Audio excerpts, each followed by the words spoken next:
Welcome back to my channel জিলিক্স diary. তো সকালটা শুরু হয় আমার একটা গ্লো ড্রিঙ্ক দিয়ে, যেটা রিসেন্টলি আমি খাওয়া শুরু করেছি। এই প্রায় 1 মাস হতে চললো। আর এটার রেসিপিটা আমি অলরেডি শর্টসে আপলোড করে রেখেছি। সামনেই তো দুর্গা পুজো আসছে। হঠাৎ করে কিন্তু কিছুই ট্রান্সফরমেশন লাইফে আসে না। আমিও কিন্তু প্রথম থেকে এরকম রোগা বা সুন্দর স্কিন এখন অনেকে বলে, আর ইভেন স্কিন টোন হয়েছে, এগুলো কিন্তু কখনোই ছিল না। আমার এগুলো তৈরি করতে প্রায় 2-3 বছর লেগে গেছে। একদম রেগুলারিটি মেনটেন করেছি। তো কিভাবে আমি ট্রান্সফর্ম করেছি নিজেকে, সেটা নিয়েই এই ভিডিওটা। এভরিডে তো এক্সারসাইজ করতেই হয়েছে ওয়েট লসের জন্য। যতই আমি ডায়েট করি বা যাই করি না কেন, যদি বডি মুভমেন্ট না হয় তাহলে কিন্তু ওয়েট লস হবে না। আর এটাই একদম বাস্তব কথা। যারা বলে শুধু ডায়েট করেই রোগা হওয়া যাবে, এটা একদম বাজে কথা।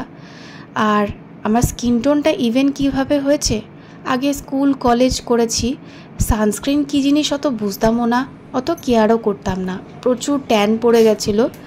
তো পরে যখন বুঝতে পারলাম, তখন এই সানস্ক্রিনটা আমার বেস্ট ফ্রেন্ড হয়ে গেছে।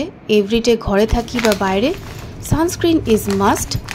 আর কিছু ডিআইওয়াইটা আমি অনেক আগে থেকেই শুরু করেছি। যেমন এইটা একটা ম্যাজিক্যাল হেয়ার গ্রোথ স্প্রে, যেটা আমি বাড়িতেই বানিয়ে নিয়েছি। কলেজে পড়তে অত পকেট মানিও পেতাম না যে আমি দামি প্রোডাক্ট কিনে মাখবো। তো এই ডিআইওয়াই, যেটা ঠাকুমা দিদিমার আমল থেকে চলে আসছে, যার কোনো সাইড এফেক্টও নেই আর পকেটের টাকাটাও বাঁচবে, সেরকম কিছু রেসিপি সন্ধান পেয়েছি। তার মধ্যে আছে এই মেথি, কারি পাতা, লাল জবা ফুলের পাপড়ি, দেশি জবা অবশ্যই, আর রোজমেরিটা তো এখন আজকাল শুনেছি, তাই এটা এখন অ্যাড করে দিয়েছি। সব কিছুর লিঙ্ক আমি ডেসক্রিপশন বক্সে এই রোজমেরি লিভসে দিয়ে দেব। এবার এটাকে হালকা আছে এরকমভাবে 5 মিনিট মতন সিম করে ফুটাতে হবে। জলের কালারটা ঠিক এরকম হয়ে আসবে। ব্যাস ready hair growth serum, homemade. পকেটের টাকাটাও কিন্তু বেঁচে গেছে। আর এটা কিন্তু অনেক এফেক্টিভ। তবে এটার বেস্ট রেজাল্ট পেতে গেলে কিন্তু ধৈর্য রাখতে হবে। যদি পকেটের টাকাও বাঁচাতে চাও আর কোনো সাইড এফেক্টও চাও না, তাহলে একটু ধৈর্য রাখতে হবে। কারণ ডিআইওয়াই যে কোনো জিনিস একটু টাইম লাগে। প্রথম জিনিসেই নোটিস করবে যে হেয়ার ফলটা অনেক কম হয়ে গেছে। হেয়ার গ্রোথটা নোটিস করতে হলে আরও কিছু বছর রেগুলারলি মেনটেন করে যেতে হবে। এরপর আমি আরেকটা জিনিস আমার লাইফে চেঞ্জ করেছি, সেটা হচ্ছে সময়টা আমি কিভাবে কাটাবো, সেটা আমি একটা সেট করে নিয়েছি। আগে জীবনে অনেক ভুল করেছি, উল্টো পাল্টা মানুষকে আমার আশেপাশে রেখে, তাতে আমি আরও ডিমোটিভেটই হয়েছি। কিছু মানুষ এমন থাকে আশেপাশে, যারা ভালো তো করতে পারে না, কিন্তু মানুষকে ডিপ্রেসড, ডিমোটিভেট অবশ্যই করতে পারে। তাতে কাজের কাজ কিছুই হয় না। এখন সব কিছু বুঝতে শিখে সবার প্রথম তাদেরকে ছেঁটে ফেলে দিয়েছি। এই রকম মানুষ আশেপাশে থাকার থেকে এই গাছপালার সাথে টাইম কাটানো অনেক ভালো। নেচারের সাথে টাইম কাটিয়ে দেখুন, এই যে দেখুন কত ফল পাচ্ছি। এরা কিন্তু বেশি কিছু চায় না, আর দিচ্ছে দেখুন পুরো হাত ভরিয়ে। একটা জিনিস অবশ্যই সবার করতে হবে, নিজেকে যদি ট্রান্সফর্ম করতে চাও, সোশ্যাল মিডিয়া থেকে দূরত্ব বজায় রাখতে হবে। একটা নির্দিষ্ট স্ক্রিন টাইম ঠিক করে নিতে হবে যে আমি এইটুকুনি টাইম দেখব, বাকি টাইমটা আমি নিজের সাথে কাটাবো বা নেচারের সাথে কাটাবো, বা যা আমার হবি সেই সব করব। নিজের ওপর একটুখানি নজর দেব যে কিভাবে নিজেকে ইমপ্রুভ করা যায়। অনেকে বলে সময় থাকে না। ফোন স্ক্রোল করার টাইমটা যদি একটু নোট করেন, তাহলে বুঝতে পারবেন দিনের মধ্যে ঘন্টা আমি ফোন স্ক্রোল করি।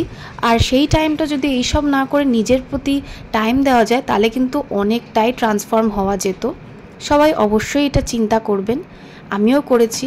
তারপর থেকে এইসব বাদ দিয়ে নিজের ওপর সময় দেওয়া শুরু করেছি। কারণ সোশ্যাল মিডিয়া দেখলেই মনে হবে কম্প্যারিজন চলে আসবে, ওর এটা ভালো, ওর এটা এই, ওর এত দূর এগিয়ে গেল, আমার কেন কিছু হচ্ছে না। কিন্তু বিশ্বাস করুন, সোশ্যাল মিডিয়াতে মানুষ সব হ্যাপি জিনিসটাই পোস্ট করে। সবার লাইফে আপস অ্যান্ড ডাউনস অবশ্যই থাকে, কেউ ডাউনসগুলো কিন্তু সোশ্যাল মিডিয়ায় পোস্ট করে না। এইটা আমার পার্সোনাল এক্সপিরিয়েন্স। যাই হোক, সব সবজি তোলা হয়ে গেছে। এবার একটা হেলদি ব্রেকফাস্ট রেসিপি দেখিয়ে দিচ্ছি। আমার এই ট্রান্সফরমেশন জার্নিতে হেলদি ডায়েট কিন্তু খুব ইম্পর্ট্যান্ট একটা রোল প্লে করেছে। হেলদি ডায়েট ছাড়া কিন্তু সুন্দর স্কিন, সুন্দর চুল, বিউটিফুল ফিগার এসব কিছুই অ্যাচিভ করা সম্ভব হতো না। তো ওই যে ছাদ বাগান থেকে দেখুন মুসাম্বি লেবু পেয়েছি, কত রস হয়েছে। এটাতে প্রচুর ভিটামিন সি আছে, আর মুসাম্বি লেবুর রস স্কিন টোনকে লাইটেন করতে সাহায্য করে। এরপর একটা হাই প্রোটিন ব্রেকফাস্ট রেসিপি দেখিয়ে দিচ্ছি। অঙ্কুরিত ছোলা আর মুগ ডাল নিয়ে নিয়েছি, শশা কুচি নিয়ে নিয়েছি, আর বেদানা নিয়ে নিয়েছি। উপর দিয়ে একটুখানি লেবুর রস, এটাও কিন্তু ছাদ বাগানের, দিয়ে নিচ্ছি। সাথে আপনি চাট মশলা দিতে পারেন, আমি এখানে জাস্ট পিঙ্ক সল্ট অ্যাড করেছি। আমার এইভাবেই এটাকে দারুণ লেগেছে খেতে। পুরো vitamin and mineral rich, protein rich একটা low fat diet, low calorie breakfast দেখিয়ে দিলাম। সাথে ফ্রুট জুস, এটা এনার্জিও প্রোভাইড করবে আর আমার ফিটনেসটাকেও বজায় রাখবে। এইটা পুরো vitamin and mineral rich, protein rich, যে আমার skin, hair, body shape maintain করতে অনেকটাই সাহায্য করেছে। দীর্ঘ 2 বছর ধরে আমি এই রেগুলারিটিটা মেনটেন করেছি, তাই জন্য আজকে এই ট্রান্সফরমেশনটা দেখা যাচ্ছে। প্রথম থেকেই কিন্তু আমার সব কিছু একদম পারফেক্ট ছিল না, অনেকের কাছে অনেক কিছু শুনতেও হয়েছে। তবে এখন তাদেরকে আমি থ্যাঙ্কস জানাই, তাদের ওই কমেন্টসগুলোর জন্যই আজকে কিন্তু আমি নিজের ওপর নজর দেওয়া শুরু করেছি আর আমার এই ট্রান্সফরমেশন জার্নিটা কমপ্লিট করতে পেরেছি। এখন বহু মানুষকে ইনফ্লুয়েন্স করতে পারছি, এটা একটা সৌভাগ্য। এখন যারা আগে এই ধরনের কথা বলতো তারাই এখন আমাকে ঘুরে কমপ্লিমেন্ট দেয়, এটাই হচ্ছে লাইফের বেস্ট অ্যাচিভমেন্ট বলতে পারেন। যাই হোক, এবার লাঞ্চের প্রিপারেশন শুরু হয়ে গেছে। ব্রেকফাস্ট করার পর এনার্জিটা গেইন করে নিয়েছি, এবার লাঞ্চের প্রিপারেশন। লাঞ্চে অবশ্যই একটা ব্যালেন্স ডায়েট রাখতেই হবে। 200 গ্রামের ওপরে ভাত খাওয়া যাবে না, এটা কার্বসটা দরকার, 200 গ্রামের ওপরে নেওয়া যাবে না। সবজি একটা রাখতেই হবে, আর প্রোটিন কিছু মাছ হোক, মাংস হোক বা ডিম হোক রাখতেই হবে। তো কার্বোহাইড্রেট, প্রোটিন, ফাইবার এই তিনটের একটা ঠিকঠাক ব্যালেন্স অবশ্যই পাতে রাখতে হবে।